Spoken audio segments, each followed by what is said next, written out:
La Edad Media comienza con la desaparición del Imperio de Occidente y acaba con la conquista de Constantinopla por los turcos. Durante ese milenio, la cuenca mediterránea fue compartida por tres civilizaciones: la cristiana occidental, la musulmana y la bizantina. El fortalecimiento de las monarquías, el dominio turco sobre el Mediterráneo y el descubrimiento de América sentarían las bases del mundo moderno. Los dos primeros siglos medievales contemplaron la ruina del Imperio Romano de Occidente y la instalación en su territorio de los reinos germánicos. Mientras tanto, Justiniano lograría reconstruir por poco tiempo la vieja romanidad mediterránea.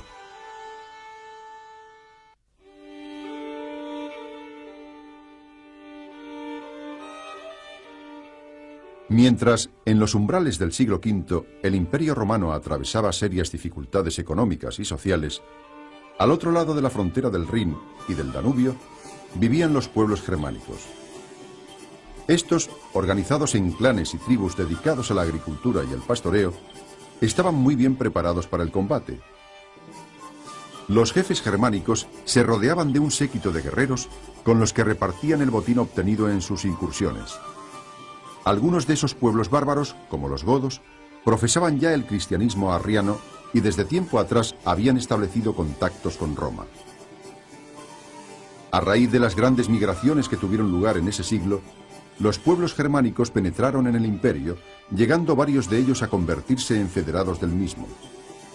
Tal fue el caso de los visigodos, que acabaron por instalarse en el suroeste de Francia, y de los vándalos, suevos y burgundos, estos últimos localizados en el sudeste de Francia. Por su parte, anglos y sajones se instalaron en Inglaterra, procedentes del sur de Escandinavia. Después de la deposición del último emperador de Occidente, los ostrogodos formaron en Italia el cuarto y último reino federado. Así, a finales del siglo V, el desaparecido Imperio de Occidente era gobernado por 4 pueblos germánicos federados de Roma.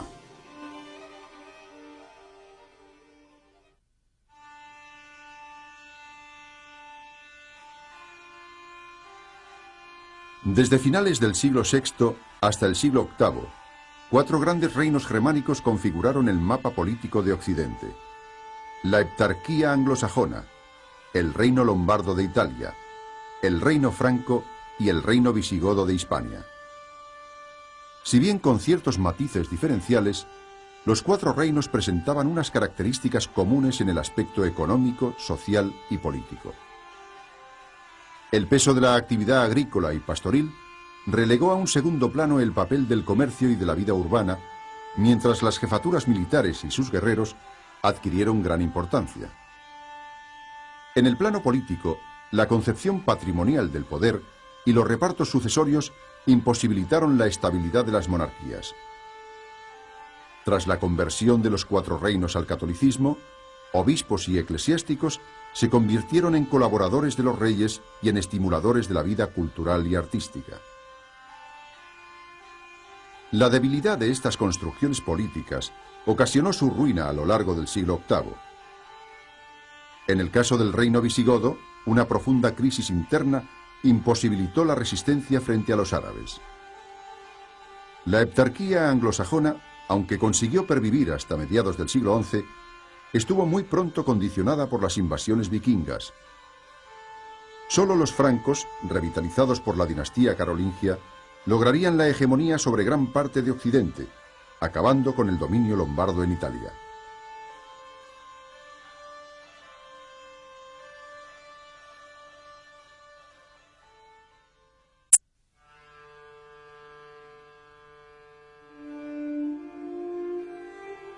El Imperio Romano de Oriente, Bizancio, que a diferencia del de Occidente sobrevivió a las migraciones bárbaras, emprendió en época de su emperador Justiniano el proyecto de reconstruir la unidad del viejo Imperio Romano. Sin embargo, aunque los generales bizantinos lograron conquistar los territorios de vándalos, ostrogodos y visigodos, los resultados del proyecto del emperador fueron parciales y efímeros.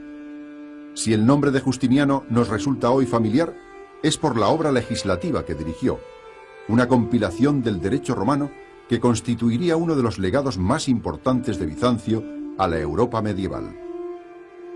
Más tarde, en los años del emperador Heraclio, Bizancio hubo de hacer frente a nuevos peligros procedentes del mundo balcánico y sobre todo del Islam.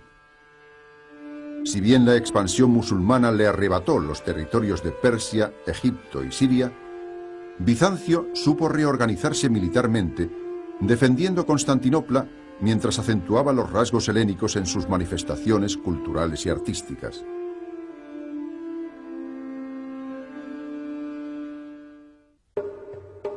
Mientras en Occidente el imperio carolingio era abatido tanto por las revueltas internas como por los asaltos de normandos y musulmanes, el imperio bizantino conocería en el siglo X una nueva etapa de esplendor político y cultural.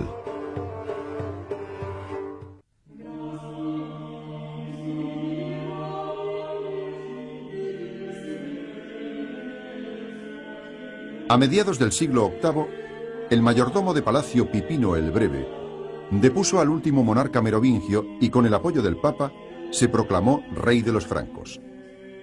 Nacía así la dinastía de los carolingios, instauradores de un nuevo imperio en Occidente.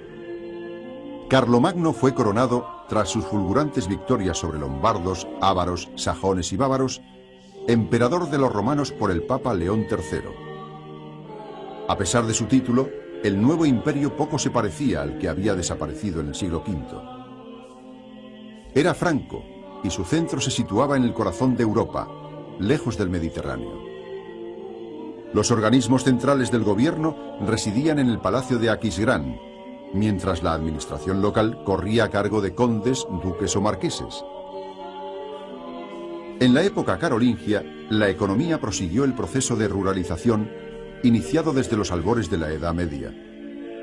La vida urbana languidecía y los intercambios eran muy modestos. Por estos años, en la península ibérica, se organizaba la ofensiva contra los musulmanes.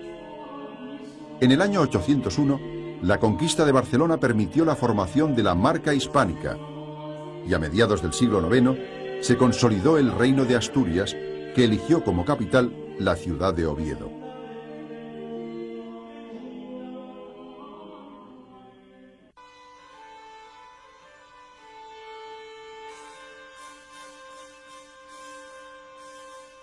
El período comprendido entre mediados del siglo IX y los umbrales del año 1000 es uno de los más convulsos de la historia del Occidente medieval. Las rivalidades entre los hijos de Luis el Piadoso, sucesor de Carlomagno, desembocaron en los repartos de Verdún, que dividieron el territorio imperial en tres porciones: Francia a occidente, Germania a oriente y en el centro una franja que unía a Aquisgrán con Roma. Esta división conduciría, mientras se afianzaban los dos nuevos reinos de Francia y Germania, a la desaparición del título imperial en el año 888. El final del imperio carolingio coincidió con la segunda gran oleada de invasiones sobre Europa, protagonizadas por árabes, húngaros y sobre todo normandos. Sin embargo, el origen de la crisis no solo fue exterior. Contribuyeron a ella la ruina del poder público y las rivalidades de los poderosos por beneficiarse de un incipiente crecimiento económico. Era el inicio de la sociedad feudal. A principios del siglo X se produjo la segunda y definitiva restauración del Imperio de Occidente en la persona de Otón I de Sajonia, que tras vencer a eslavos y húngaros fue coronado emperador en Roma. Por estar centrado en Germania e Italia, el nuevo imperio recibe el nombre de romano-germánico.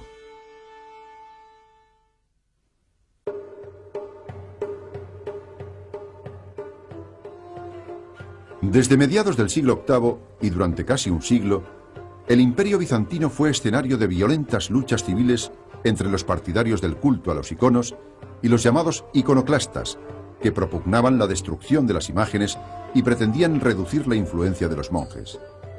El conflicto terminó con el restablecimiento del culto a las imágenes y su resolución dio paso a la segunda edad de oro de Bizancio a lo largo del siglo X. Emperadores como Nicéforo Focas y Juan Simsés recuperaron Creta, Siria y Armenia, mientras Basilio II derrotó a los búlgaros y llevó de nuevo la frontera del imperio hasta el Danubio.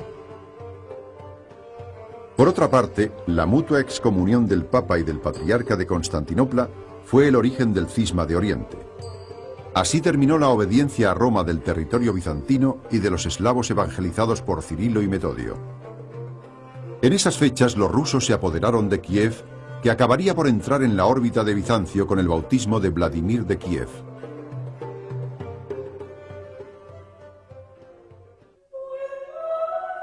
El crecimiento demográfico y el dinamismo económico de la sociedad occidental, así como el desarrollo de una clase feudal agresiva, acabarían por invertir la relación de fuerzas en todo el Mediterráneo, hasta entonces favorable al Islam y a Bizancio.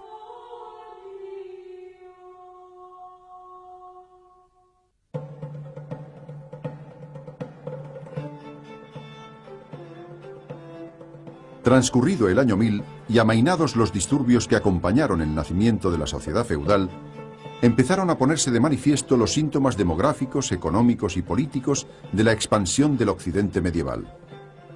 Así, en el norte de Europa, el duque de Normandía Guillermo el Conquistador derrotó a los anglosajones, abriendo una nueva página en la historia de Inglaterra. En el este de Europa, la cristianización avanzó en Hungría, Bohemia y Polonia, sometidas a una intensa influencia germánica. Sin embargo, fue en el Mediterráneo donde se observó con más claridad el predominio militar del feudalismo sobre las sociedades islámicas, invirtiéndose a lo largo del siglo XI la relación de fuerzas hasta entonces favorable al Islam. En la península ibérica, la fragilidad de los reinos de taifas permitió la ocupación de Toledo y más tarde las conquistas de Zaragoza, Lisboa y Tortosa. Mientras tanto, el Mediterráneo oriental fue el escenario de la Primera Cruzada, predicada por el Papa Urbano II en el Concilio de Clermont. Tras la conquista de Jerusalén y de otras ciudades y puertos de Siria-Palestina, los cruzados trasplantaron al corazón del Oriente Islámico las estructuras sociales y políticas del feudalismo y de la latinidad occidentales.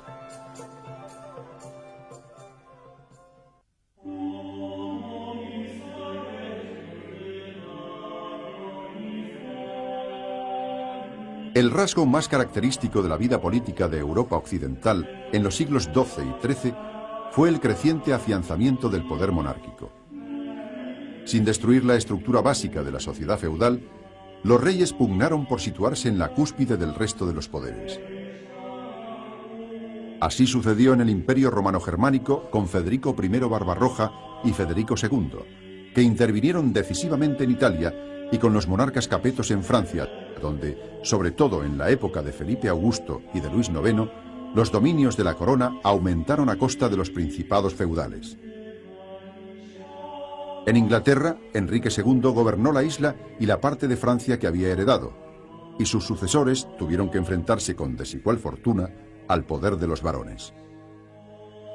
La consolidación monárquica en la península ibérica fue paralela a la expansión territorial a costa del Islam. Mientras Jaime I de Cataluña y Aragón conquistaba Mallorca y Valencia, Fernando III de Castilla ocupaba Córdoba y Sevilla. En los años de Roger II y de Federico II, alcanzó su esplendor el reino normando de las dos Sicilias, donde se fundían las tradiciones latinas, griegas y árabes. Por otra parte, y a pesar de las nuevas cruzadas, la caída de San Juan de Acre a finales del siglo XIII selló el fracaso de los peregrinajes armados a Oriente.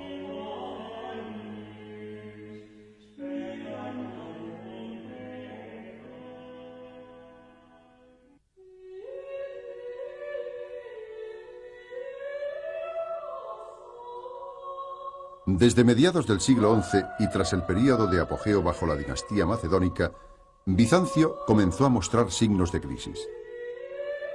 Por un lado, el afianzamiento de la aristocracia terrateniente lo condujo por la senda del feudalismo. Por otro, los turcos selchukíes arrebataron al imperio parte de Asia Menor. Finalmente, Bizancio acabó por perder su independencia comercial cuando Alejo I confirió importantes privilegios a los venecianos. Los intereses de Venecia determinaron también el desvío de la Cuarta Cruzada, que concluyó con el brutal saqueo de Constantinopla y la desmembración del territorio bizantino en dos imperios, latino y griego, cuya posterior reunificación fue posible gracias al auxilio de los genoveses.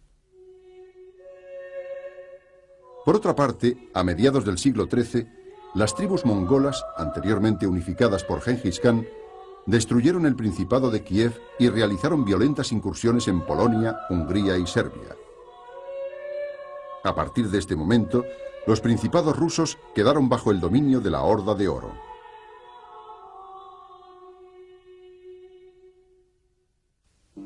Los campos y ciudades de Occidente experimentaron serias dificultades en el siglo XIV.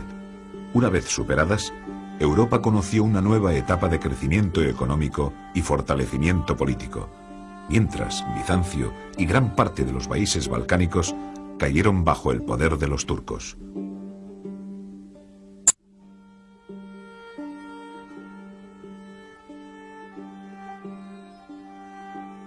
El hambre, la peste y la guerra fueron compañeros asiduos de los hombres y mujeres del siglo XIV, uno de los más dramáticos de la historia de Europa. Una serie de años de malas cosechas ocasionaron terribles hambrunas.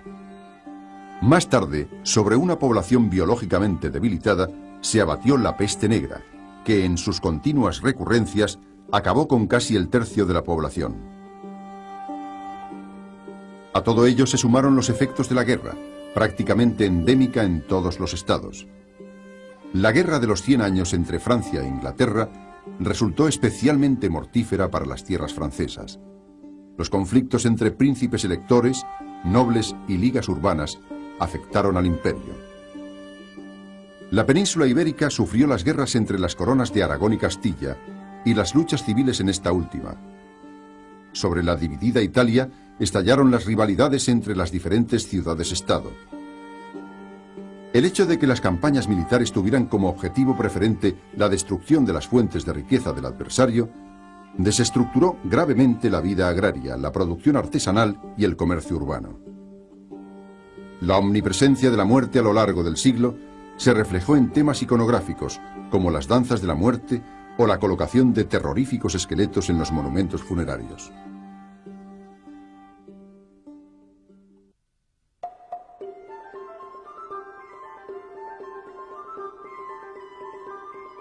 Durante el siglo XV, la victoria de la realeza frente a los poderes señoriales permitió la formación de unas sólidas construcciones monárquicas que prefigurarían los estados de la época moderna. En Francia, tras morir Carlos el Temerario, gran duque de Borgoña, Luis XI afianzó su poder apoyado en los grandes mercaderes banqueros. En Inglaterra, la larga Guerra de las Dos Rosas produjo un debilitamiento de la nobleza que permitió la subida al trono de Enrique VII, Tudor, impulsor de la ganadería y del comercio marítimo. Por otra parte, el acceso al imperio de Maximiliano de Habsburgo, con su fabulosa herencia, permitiría la fortuna de la Casa de Austria en época posterior. En el caso de Italia, los conflictos internos entre ciudades-estado y signori, como los Médicis o Sforza, favorecieron la intervención de las potencias extranjeras. De esta forma, la rivalidad entre la corona de Aragón y los Anjou por el reino de Nápoles preludió el enfrentamiento franco-español de la época moderna. En la península ibérica, el matrimonio de Isabel de Castilla y Fernando de Aragón supuso la unión dinástica de las dos coronas, permitiendo la conquista del reino de Granada, mientras el monarca portugués Enrique el Navegante estimulaba expediciones a África. Después del viaje de Colón, Castilla y Portugal se repartieron el Nuevo Mundo en Tordesillas.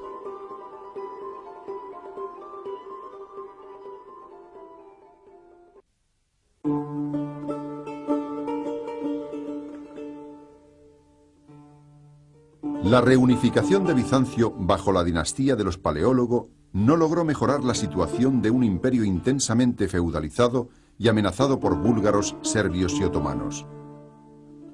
Si bien la presión otomana fue detenida fugazmente por la irrupción de los mongoles de Tamerlán, el cerco se estrechó sobre Constantinopla. Tras un asedio de 2 meses, la ciudad cayó en poder de los turcos, que la transformaron en la capital del Imperio Otomano. Idéntica suerte corrieron poco después Grecia y el Peloponeso. Mientras tanto, en Europa Central surgieron dinastías nacionales más preocupadas por acabar con las influencias germánicas que por formar una sólida resistencia contra los turcos. Así, tras la batalla de Kosovo, se inició la penetración otomana en los Balcanes, que proseguiría a finales del siglo XV.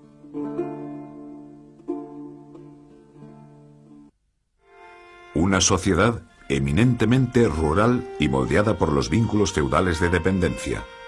He aquí dos de los rasgos más notables del mundo medieval. No obstante, a partir del siglo XII, el desarrollo de las ciudades y del comercio dio paso a una sociedad más diversificada que permitió la reconstrucción del poder monárquico. En este edificio social y político influyó decisivamente la Iglesia. En el inicio de la Edad Media, la pervivencia de la vida urbana y del comercio en el Oriente bizantino, simbolizada por Constantinopla, contrasta con el proceso de ruralización del mundo occidental, acompañado por el desarrollo de los vínculos feudales en torno a la tierra.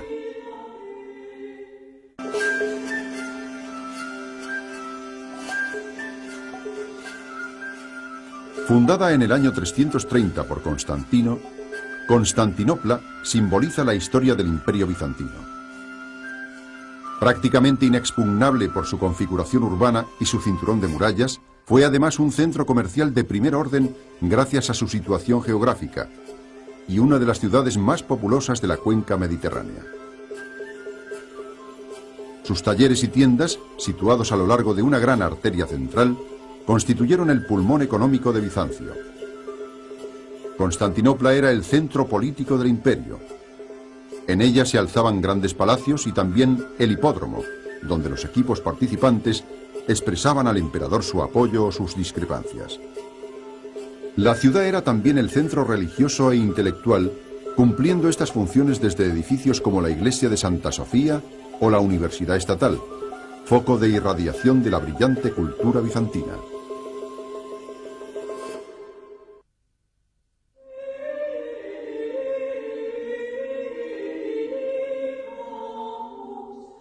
El mundo medieval fue una sociedad predominantemente agraria. A partir del siglo XI, el crecimiento demográfico y el avance en las técnicas agrícolas conllevaron un aumento de la producción que repercutió en la relativa mejora de la condición campesina, ya que los señores tuvieron que reducir sus exigencias para atraer repobladores y colonizadores. No obstante, en el siglo XIV, la presión de la población sobre unos recursos socialmente limitados causaría el empeoramiento de la vida rural y el aumento de las cargas señoriales.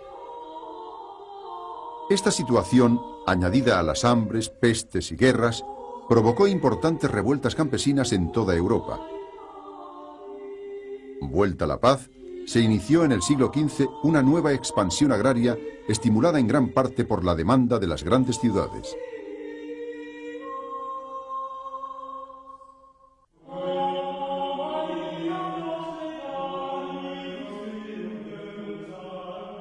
El sistema social del feudalismo nació en Occidente en los siglos X y XI, al producirse la ruina del poder público y su apropiación por parte de nobles y caballeros. El señorío constituía la célula esencial de la sociedad feudal, en la que los señores, propietarios de la tierra, se apoderaban de una parte de la producción obtenida por los campesinos. Este excedente se redistribuía entre la aristocracia a través de una complicada red de vínculos feudo-vasalláticos. Así, un señor se convertía en vasallo de otro y le juraba fidelidad a cambio de un feudo que solía ser una tierra con sus campesinos.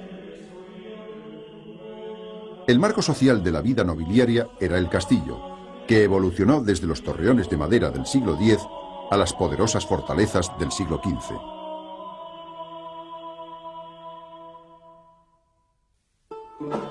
El despertar de Occidente, desde mediados del siglo XI, puede simbolizarse en el auge de las ciudades, en el desarrollo del comercio y en el nacimiento de una nueva sociedad urbana y mercantil.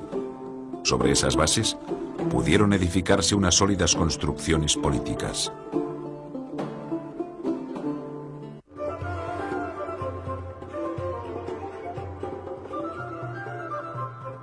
El desarrollo del comercio a partir del siglo XI revitalizó las viejas ciudades romanas y provocó el nacimiento de nuevos enclaves llamados burgos. Ya fuese de forma pacífica o mediante revueltas, su población mercantil y artesanal, la burguesía, llegó a obtener de los señores el derecho a autogobernarse y a regular la vida de la ciudad. Los artesanos estaban agrupados en corporaciones de oficios que defendían los intereses del grupo y velaban por la calidad y el precio de los productos. El gobierno de la ciudad, en un principio ejercido por la Asamblea de Vecinos, acabó con el tiempo en manos de los grandes mercaderes, lo que provocaría frecuentes revueltas del mundo artesanal. Las grandes metrópolis de la Edad Media fueron Florencia, Venecia, París y Brujas.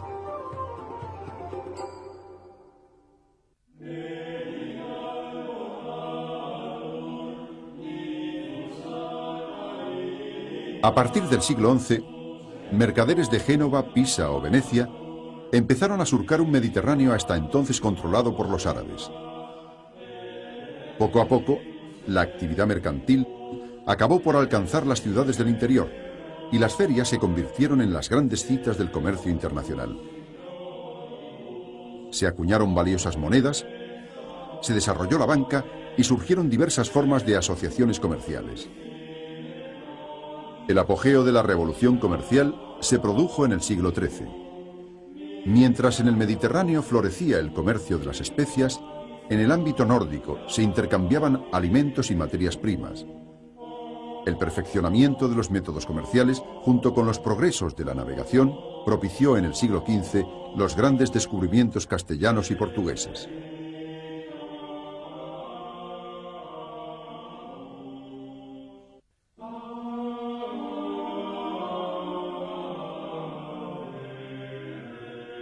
Enfrentadas a los poderes feudales, las nuevas monarquías occidentales consiguieron afianzarse a lo largo de los siglos XII y XIII gracias al apoyo de la Iglesia y de la burguesía, llegando a colocarse en la cúspide de la pirámide feudo-vasallática. Sin embargo, a partir del siglo XIV, los costes del crecimiento del Estado y de las guerras obligaron a los reyes a pedir nuevos impuestos que debían ser autorizados por los representantes oligárquicos del país. Así se desarrollaron las asambleas representativas, cortes, parlamentos, estados, que a cambio de otorgar la autorización, limitaban el poder del monarca en mayor o menor medida. Mientras en Inglaterra y la Corona de Aragón el rey debía contar con ellas para legislar, en Castilla y Francia no lograron menoscabar el poder regio.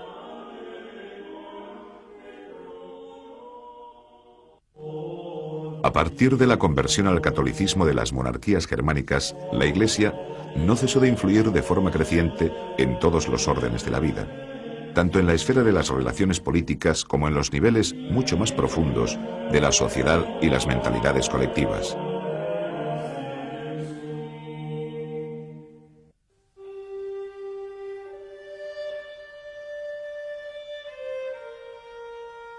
A partir del siglo X, las relaciones feudo-vasalláticas acabaron por contaminar a la Iglesia. La reforma de esta y el intento de subtraerla al poder laico provocaron en el siglo XI un enfrentamiento entre el Papa Gregorio VII y el emperador Enrique IV sobre la primacía del poder temporal o el espiritual. El conflicto prosiguió en el siglo XII, tanto en el Imperio como en Inglaterra, en las personas de Enrique II y Thomas Becket, y culminó en el siglo XIII cuando Inocencio III formuló la teoría de la teocracia pontificia frente al emperador Federico II. En los 2 siglos siguientes, el papado conocería una profunda crisis al trasladarse la sede papal a Aviñón y producirse después el cisma de Occidente.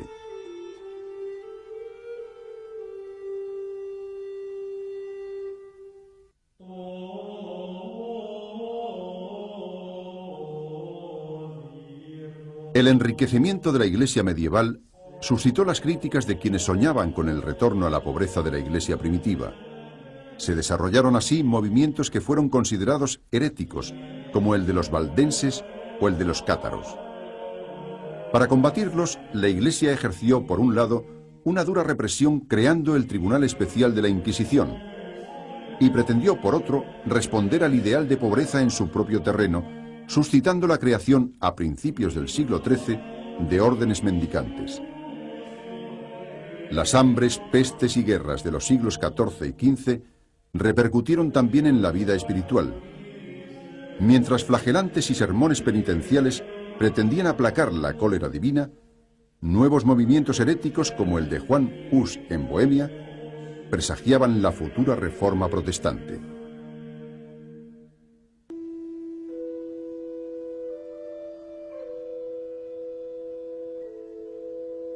En torno al año 1000, la humanidad medieval vivía profundamente turbada.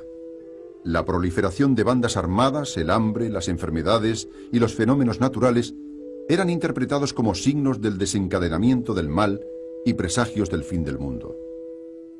Ello explica el éxito de los comentarios al Apocalipsis y el auge del culto a las reliquias, que eran visitadas y veneradas en las iglesias donde se guardaban. Las peregrinaciones adquirieron así gran importancia. Jerusalén, Roma y Santiago de Compostela se convirtieron en los destinos más importantes, pero proliferaron por doquier santuarios a donde se encaminaban los peregrinos.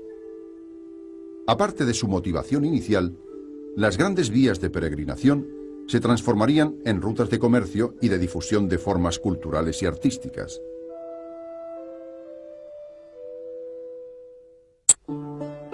Hasta el siglo XII, los monasterios fueron los grandes hogares del saber. Después, el legado árabe y judío fecundaría a través de Hispania a la cultura impartida en las universidades. En literatura y arte, la lírica trovadoresca, la épica y el románico reflejaron un occidente feudal y monástico, mientras el gótico, el humanismo y el arte del siglo XV expresaban los ideales nacidos en las ciudades. Durante los oscuros tiempos de las monarquías germánicas, la Iglesia logró preservar parte del saber de la antigüedad. Más tarde, desde la época carolingia hasta entrado el siglo XII, serían los monasterios los grandes centros de cultura del mundo occidental.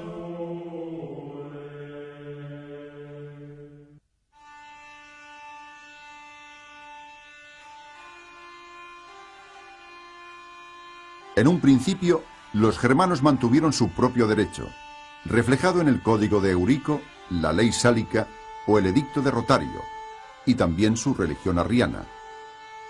Sin embargo, con el tiempo, la conversión al catolicismo y la convivencia de las sociedades romana y germana favorecieron la fusión.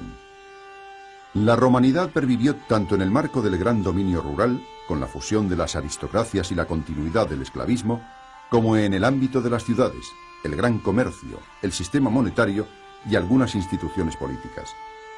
Por otro lado, se debe a la Iglesia la transmisión a la Edad Media de parte del saber de la antigüedad a través de intelectuales como Boecio o Isidoro de Sevilla.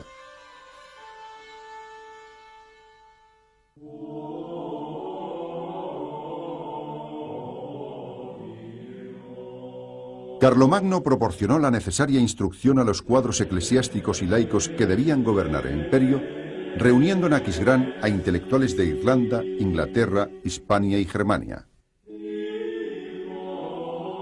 Destacaron entre otros Rabano Mauro y Alcuino de York, introductor del sistema escolar basado en las 7 artes liberales.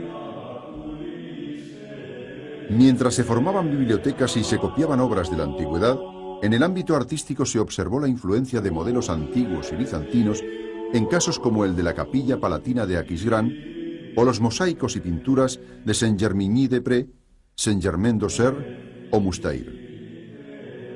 De especial interés fueron también la orfebrería, que produjo espléndidos relicarios, y las miniaturas, entre las que cabe destacar el Salterio de Utrecht y el Evangeliario de Evon.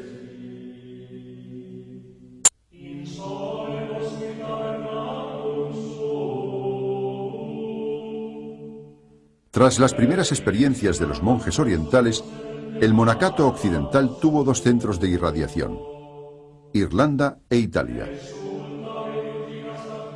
La regla redactada por San Benito, que vinculaba el trabajo manual con la oración, fue pronto asumida por el papado, extendiéndose por todo Occidente.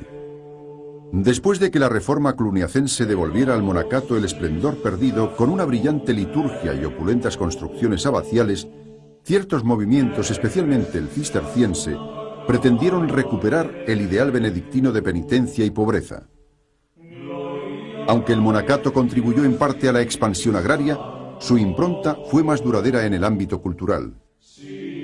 Sus escuelas y sus escriptoría, donde se copiaban los manuscritos, fueron hasta el siglo XII los únicos focos de irradiación cultural de Occidente.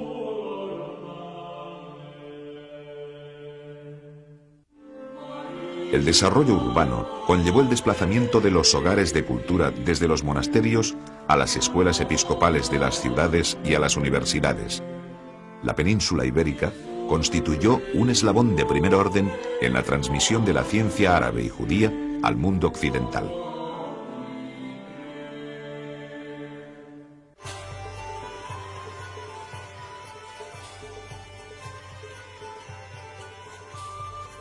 La cultura fue patrimonio exclusivo de los monasterios hasta que, con el auge de las ciudades, surgió una enseñanza propiamente urbana, que inicialmente se desarrolló en escuelas episcopales como la de Filosofía de París, la de Derecho en Bolonia y la de Medicina en Montpellier. Las universidades, ya libres de la tutela episcopal, nacerían más tarde, unas a partir de asociaciones de maestros y estudiantes como las de París, Oxford o Bolonia, y otras creadas por los monarcas como las de Salamanca y Valladolid. Al conocerse la obra de Aristóteles, los teólogos San Alberto Magno y Santo Tomás de Aquino conciliaron su sistema filosófico basado en la razón con la doctrina cristiana basada en la fe. Por otra parte, en Inglaterra, Roger Bacon inauguró un método de conocimiento basado en la experimentación.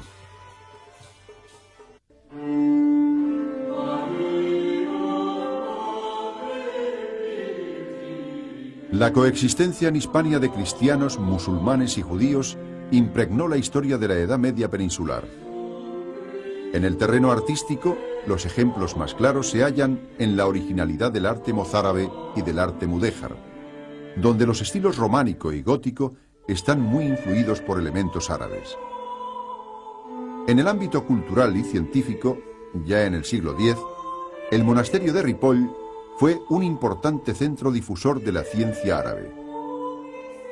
Más tarde, las traducciones de obras en esa lengua al latín o al hebreo transmitieron a Occidente gran parte del saber de la antigüedad, fecundando la vida intelectual de Europa. Toledo, la ciudad de las tres religiones, ocupó un lugar privilegiado en este proceso, impulsado después por Alfonso X el Sabio. Allí se tradujeron un impresionante número de obras de filosofía, matemáticas, medicina y astronomía. Hasta el siglo XIII, la literatura expresó los ideales feudales, al igual que el arte románico, tradujo el esplendor de las grandes abadías. El despertar de las ciudades se manifestaría en el gótico, arte de las catedrales y de la burguesía. Más tarde, el humanismo sentó las bases del Renacimiento.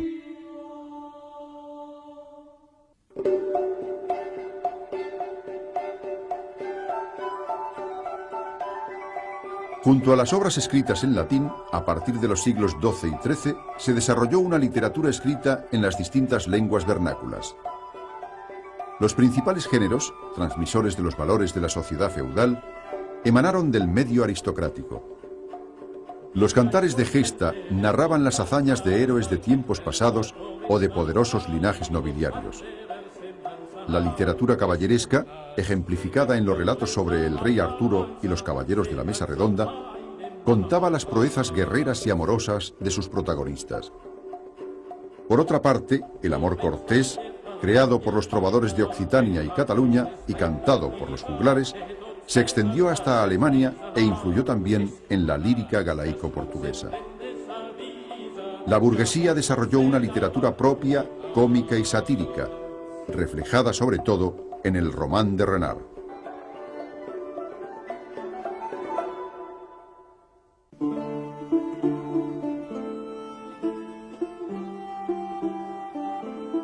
Desde mediados del siglo XI se desarrolló en toda Europa el arte románico. Sus más acabados ejemplos corresponden a grandes iglesias abaciales con plantas de cruz latina y gruesos muros sin apenas aberturas al exterior. En las grandes iglesias de peregrinación, una cripta subterránea custodiaba las reliquias, mientras se desarrollaron en el ábside amplios deambulatorios. La iconografía de capiteles, pórticos y frescos completaba las enseñanzas impartidas por los predicadores a una población iletrada. A diferencia del románico, el gótico fue un arte urbano, siendo las grandes catedrales su expresión más acabada. El gótico supuso el triunfo de la luz, que penetraba a través de vidrieras y rosetones.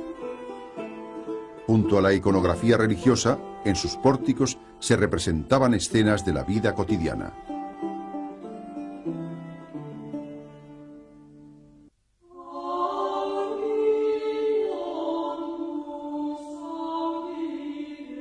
Al iniciarse el siglo XV, se produjo una emancipación del espíritu laico respecto a la Iglesia.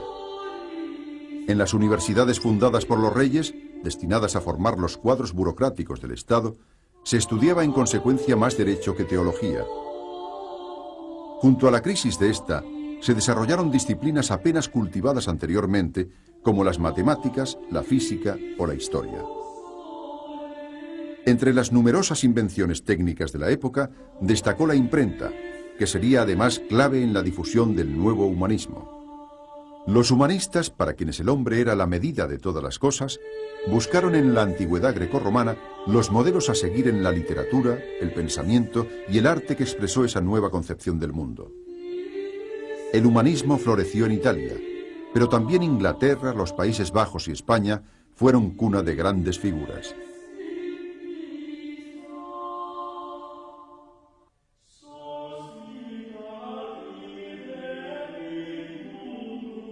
En el principio de la Edad Media, el mapa político del mundo cristiano se caracterizó por el desplazamiento del centro de gravedad desde el Mediterráneo, enseñoreado por el Islam, hacia el norte de Europa. Al final del periodo, la conquista de Constantinopla por los turcos supuso el fin del Imperio Romano Oriental, mientras las navegaciones atlánticas preludiaban la era de los grandes descubrimientos.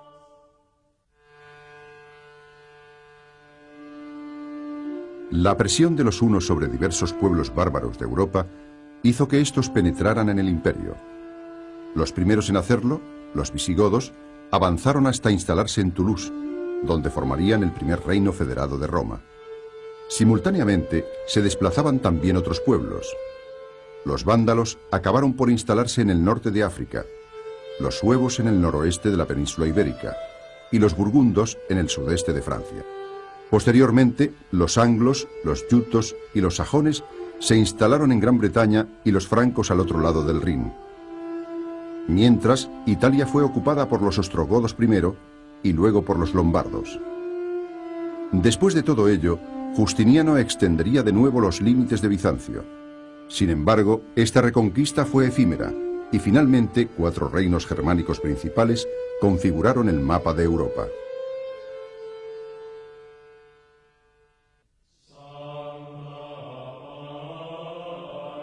El imperio de Carlomagno sobrevivió poco tiempo a su fundador. Tras su muerte, el llamado Reparto de Verdún sancionó su división. Simultáneamente, sobre Europa se produjo una nueva oleada de invasiones.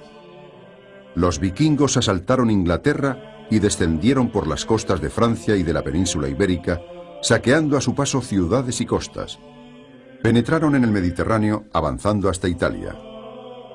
Los magiares ocuparon zonas centrales de Europa y alcanzaron la península itálica. Por su parte, los musulmanes accedieron a las costas europeas, partiendo desde el norte de África. En el siglo X, Otón I fundaría un nuevo imperio a partir del Ducado de Sajonia. Absorbiendo otros ducados y reinos, estableció finalmente las fronteras del Imperio Romano-Germánico.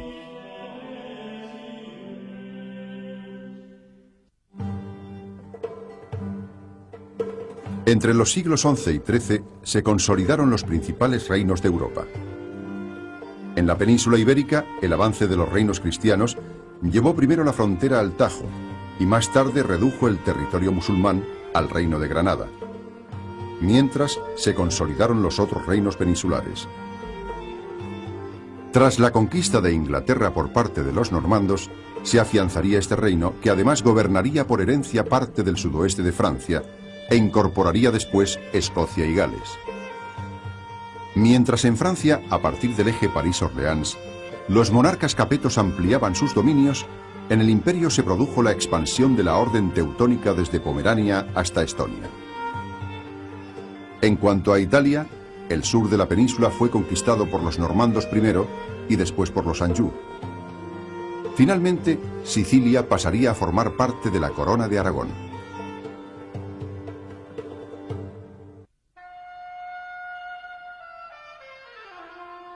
La Guerra de los 100 Años resultó en un principio favorable a Inglaterra, que acabó sin embargo por perder sus posesiones en Francia. En esa época se produjo también la ascensión del Gran Ducado de Borgoña. En la península ibérica prosiguió la expansión de la corona de Aragón con las conquistas de Cerdeña, Atenas y Neopatria, y finalmente del Reino de Nápoles.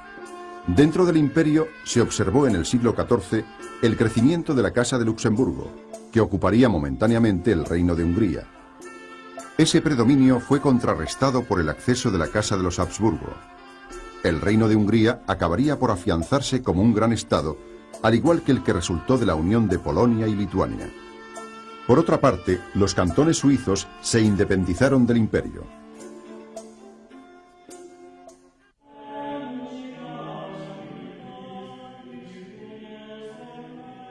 La expansión del Islam privó a Bizancio de Egipto, Siria, Chipre y Creta. Bizancio debió, pues, defenderse de la amenaza de los musulmanes y también de la de eslavos y búlgaros, que llegarían a formar un breve reino.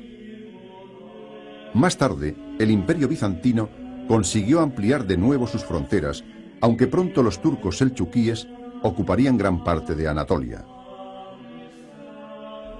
La amenaza turca provocó las cruzadas. La primera de ellas cruzó el continente hasta llegar a Jerusalén. La tercera se llevó a cabo por mar y terminó en la conquista de San Juan de Acre. La cuarta cruzada, que concluyó con el asalto de Constantinopla, dividió a Bizancio en un imperio latino y otro griego, a partir del cual se lograría reconstruir más tarde la vieja unidad. Finalmente, el imperio bizantino sucumbiría a la invasión otomana.